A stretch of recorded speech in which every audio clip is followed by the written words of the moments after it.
नमस्कार बंधुरा आज विकास वर्ल्डे आपनादेर सकलके स्वागत जानाई। तो आगेर भिडियोते देखेछेन जे ओर ठाकुमारा माने आमार मेयेर ठाकुमारा ओके दोल दिच्छे एबं ओ বিষয়টা ভীষণভাবে এনজয় করছিল, কোনো কান্নাকাটি করেনি। তো এখন আমি পুজোয় বসেছি, কারণ আমায় পুজোয় বসতে হয়েছে মা হিসাবে। আমার সন্তানের মঙ্গলার্থে আমি মা ষষ্ঠীর কাছে প্রার্থনা করছি এবং বাকি যা যা নিয়ম নীতি ছিল সেগুলো পালন করছি। আমি তো জানি না কী কী নিয়ম নীতি ছিল, তো ঠাকুরমশাই আমাকে বলে দিচ্ছিলেন এবং বাড়ির বড়রা আমাকে বলে দিচ্ছিলেন, তো সেইভাবেই আমি নিয়ম নীতিগুলো পালন করেছি। এবং সবথেকে বড় বিষয় হচ্ছে মানে আমার মেয়ে এই সারা পুজোটাতে কোনো রকম কান্নাকাটি করেনি, কোনো রকম ডিস্টার্ব করেনি। ও এত ভালোভাবে এনজয় করেছে যেটা আমি মানে আমার কাছে খুব অবাক কাণ্ড বা অবাকের বিষয়।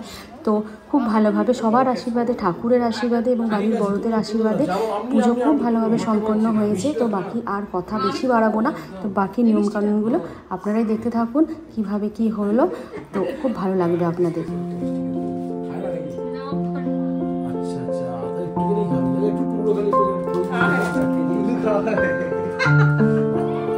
আস্তে আস্তে আমাকে বলবেন তো না না মিষ্টি খেতে ভালোবাসে সব।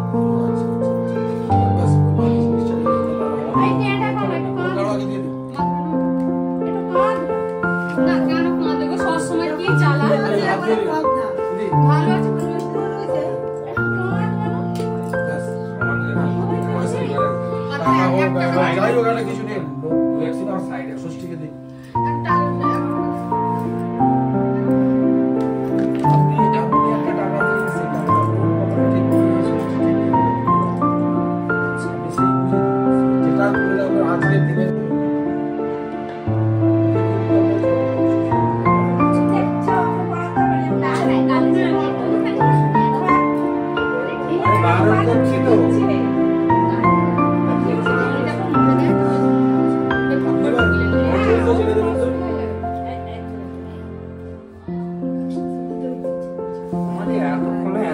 এখন সুযোগ পড়ে গেছে নাকি সব